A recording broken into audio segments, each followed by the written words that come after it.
Chapter 36, The Terminally Ill or Dying Child. We must understand how the various ages cope and their concept of death. The infant and toddler can sense the feelings of the parent. They can react by the parent's sadness, anger, and anxiety. They will express their feelings through crying, attachment to the primary caregiver, and separation anxiety.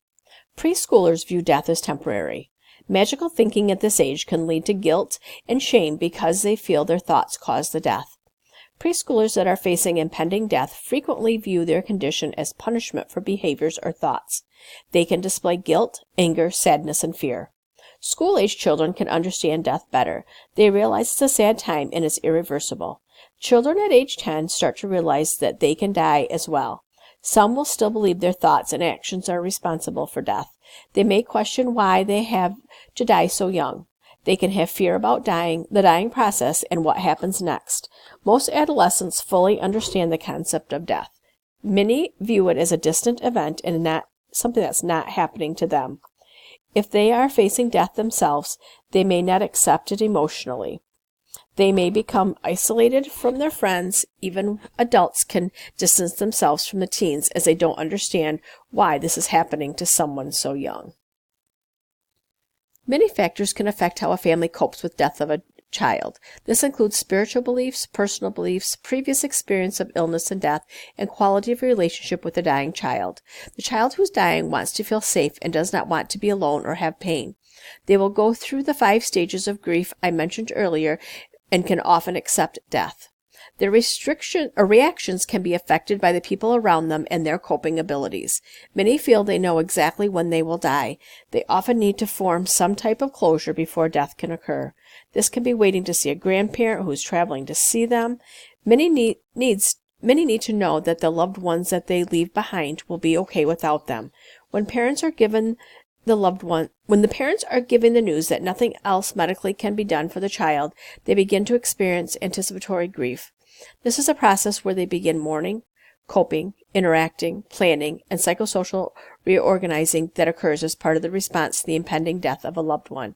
They will experience the phases of grief as well. We will need to guide the parents into palliative care for their child.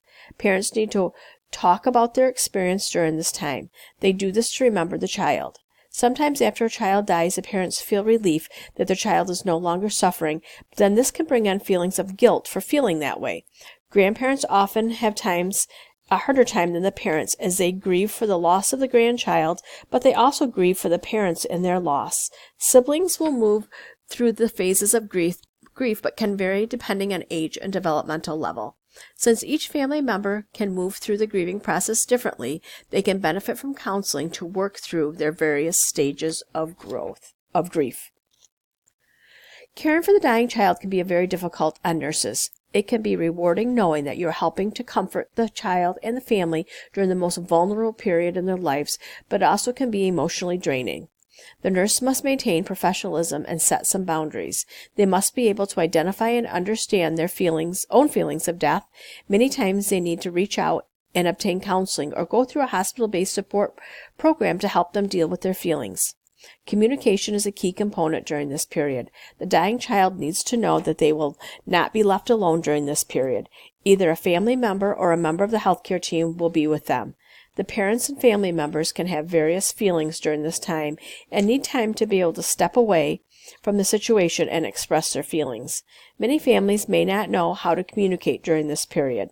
The nurse can assess and assist with effective communication measures the family has used in the past. One of the biggest issues is if they should tell the child that death is near. Allowing that child to have open communication and being honest with them and talk to them about death can be beneficial. This needs to be done with someone the child trusts and is comfortable with about talking about that dying process. Many times the nurses are caught between the parents who do not want to talk about it and the child who needs to talk about it.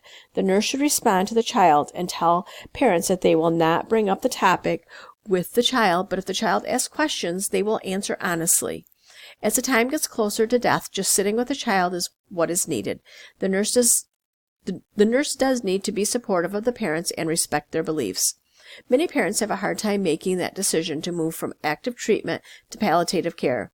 For parents, it may make them feel like they're giving up and not doing everything they can for the child. Very difficult for a parent to make that decision for a DNR on their child. Nursing may not always agree with the parental decisions and can be hard for the nurse to cope in certain situations.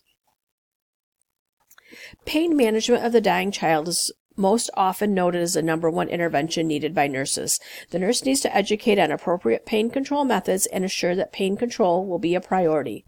Sometimes the fear of addiction is expressed, so providing education on the importance of the pain relief is crucial. They educate that this type of pain can escalate quickly, and sometimes increasing the dose or changing medications is necessary to keep the pain under control. Many times a child who's facing impending death will be referred to hospice services. These services can take place at home, in a hospice home, or in the hospital environment. They are specialized and have the knowledge on the best pain relief, coping techniques, and have a multitude of resources, including spiritual care, social work, nutritionist, and nursing, among others. A child remaining at home or in a hospice house many times experiences a more relaxed atmosphere. Discussing the parents' concerns regarding hospice care can help them to make the decision that's best for the child and family. Many times they choose hospice, but then they have the child admitted to the hospital because they believe they will get better pain control and better physical care. Answering their questions and providing information to them can help them make that decision that works best for them.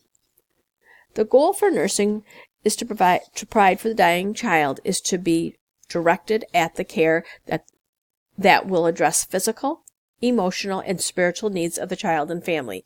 We want comfort to be our priority and with minimal disruptions. Privacy for the child and family is important during this time. The child may be needing to nap more and sleep longer at night, so providing these opportunities is important. Being careful of the amount of visitors and time spent in the room is needed. A mutual agreement regarding physical care and visitors should be made between the parents and nursing staff. Many times, comfort measures may be all that we are doing for the child. We want to keep routine as long as a child can handle it.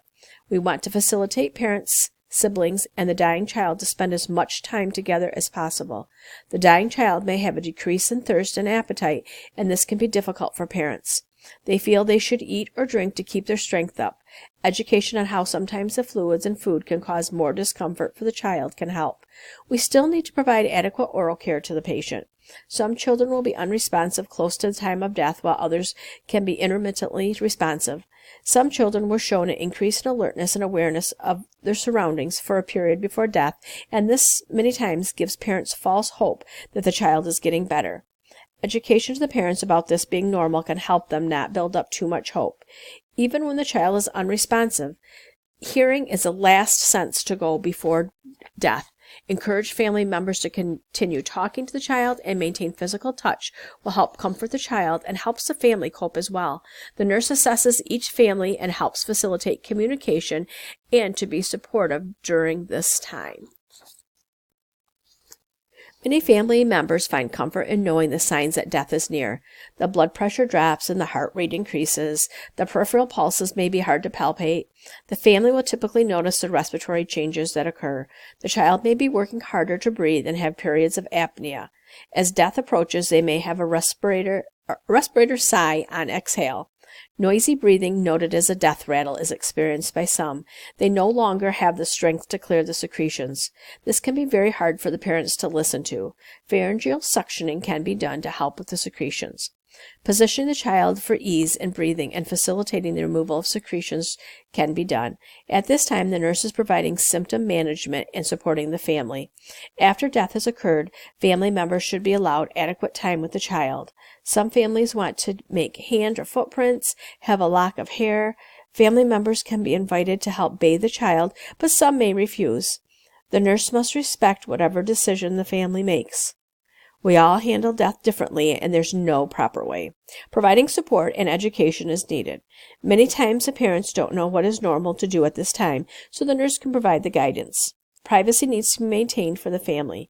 Providing them alone time is appropriate. Not all healthcare providers handle death well either, and support is needed for them as well. As we discussed earlier, they may partake in counseling support groups or employee-based counseling programs.